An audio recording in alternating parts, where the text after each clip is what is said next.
बेटा जी, आज हमें लर्न करना है डाटा ऑर्गेनाइजेशन।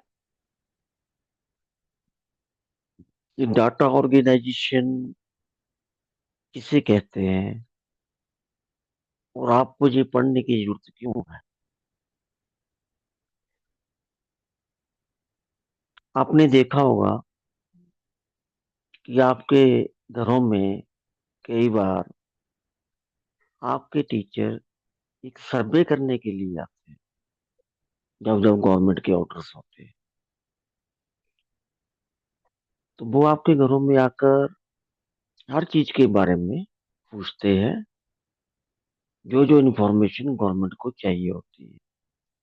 जैसे आपके घर में कितने गवर्नमेंट एम्प्लॉइज है, आपके घर में कार है, आपके घर में टीवी है, आपकी कितनी जमीन है, आपका कच्चा घर है, पक्का घर है, कि आपके घर में लेटरिन बाथरूम बने हुए हैं।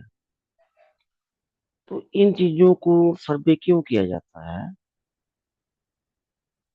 वो इसलिए किया जाता है कि गवर्नमेंट को ये पता लग सके कि जो हमारे लोग रह रहे हैं, जैसे हमारे राज्यों में रह रहे हैं, तो उनका लिविंग स्टैंडर्ड कैसा है, उनका इनकम और सोर्स कैसा है, वो क्या रोजगार करते हैं।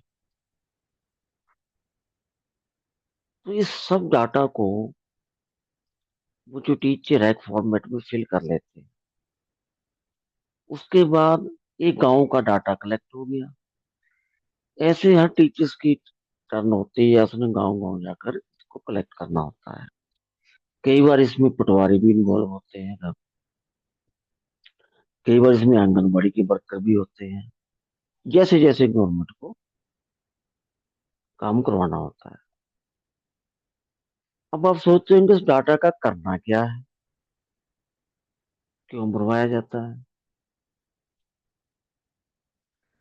गवर्नमेंट ने जब भी कोई स्कीम इम्प्लीमेंट करनी होती है, जैसे मान लीजिए राशनिंग, तो राशन डिपो में उन्होंने राशन भेजना होता है। दालें, चावल, जो भी जरूरत की चीजें, नमक, सब्जी, सब्जी तो नहीं, ये दूसरी सोयाबीन जैसे ड्राई, किस क्वांटिटी में भेजे वो। हर गांव में एक राशन डिपो होता है। अगर उनके पास डाटा ही ना होगा कि इस गांव की कितनी जनसंख्या है, तो वो भेज ही नहीं पाएंगे ढंग से। और हर मेंबर के लिए एक क्वांटिटी फिक्स है गवर्नमेंट की तरफ से कि इतना ही राशन दिया जाएगा। अगर गवर्नमेंट के पास डाटा नहीं होगा, हो सकता है कि भेजने वाला ज्यादा भेज दे, तो वहां मिस यूज होगा, करप्शन होगी। तो इसलिए जो डाटा है वो हमारे फैक्ट्स, नंबर्स, मेयर्स, ऑब्जर्वेशंस, ये इंफॉर्मेशन जो है इसको डाटा बोलते हैं। अब मान लीजिए हमने स्कूल में स्पोर्ट्स के लिए सामान खरीदना है, तो स्पोर्ट्स टीचर क्या करेंगे? वो अपने स्कूल में क्लास वाइज डाटा कलेक्ट करेंगे।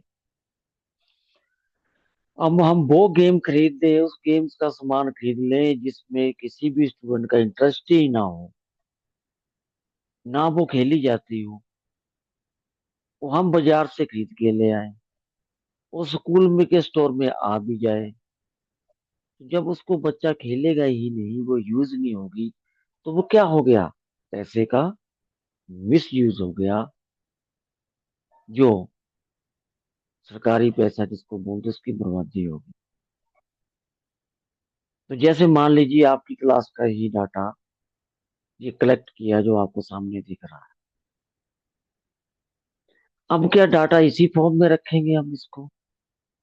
अब मैं आपको पूछता हूँ, विद इन सेकंड बताओ कि इसमें से सबसे ज्यादा गेम्स कौन सी है जो बच्चे ज्यादा पसंद करते हैं?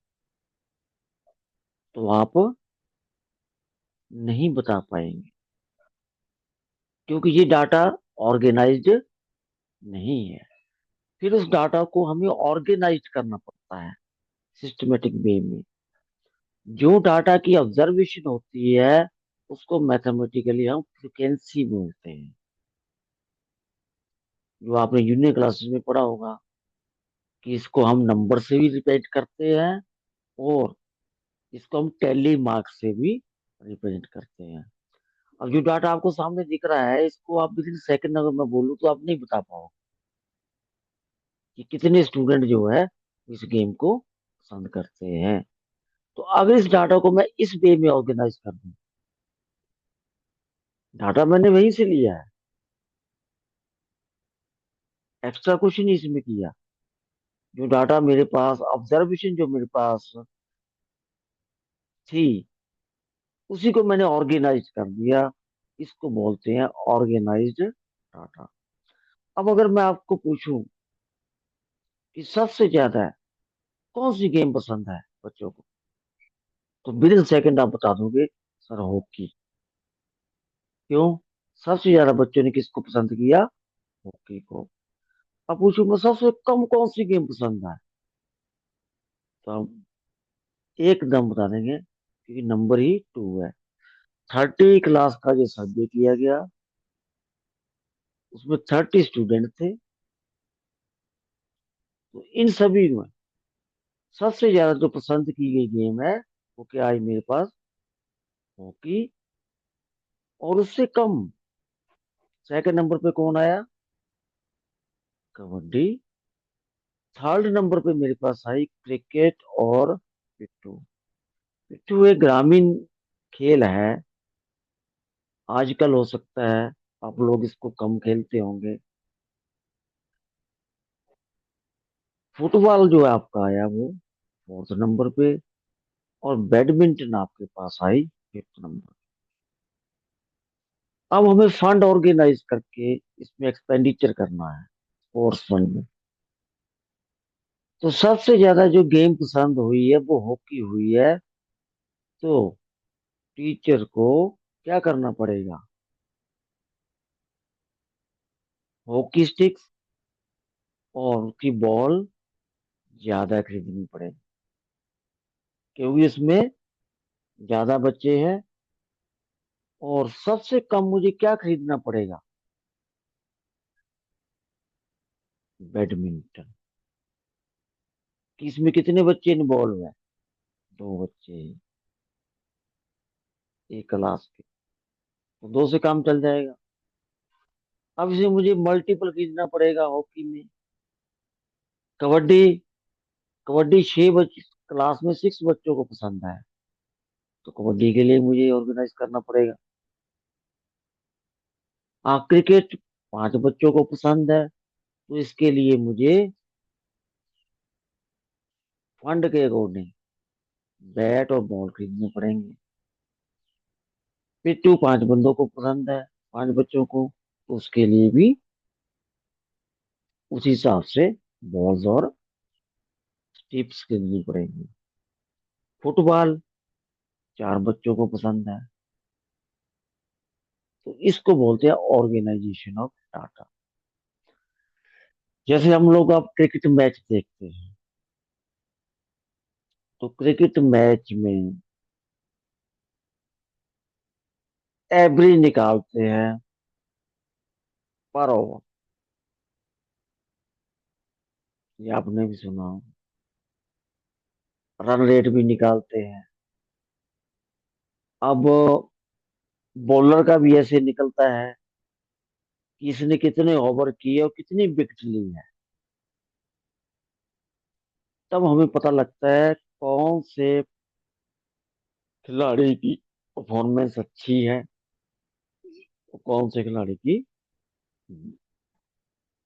खराब प्रदर्शन है।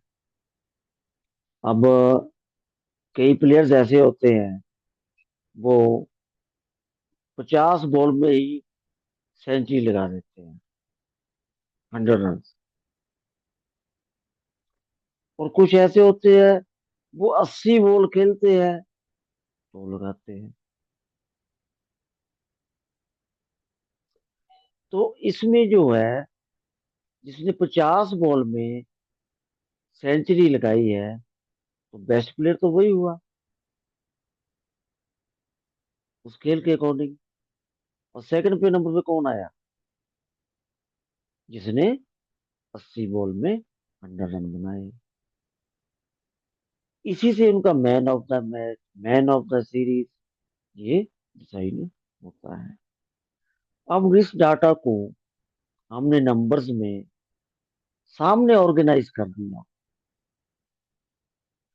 कई बार हमें ये नंबर्स में ऑर्गेनाइज नहीं करना होता है, पिक्चर में भी ऑर्गेनाइज करना होता है, रेक्टेंगल बनाकर भी ऑर्गेनाइज करना होता है। वो हम आपको नेक्स्ट वीडियो में इसके बारे में चर्चा करेंगे। तो डाटा की जो हमें है, इसलिए ऑर्गेनाइज करने की जरूरत पड़ती है कि हमें यहाँ एक्सपेंडिचर करना है या हमें परफॉर्मेंस देखनी है। इसलिए डाटा को पढ़ने की बहुत जरूरत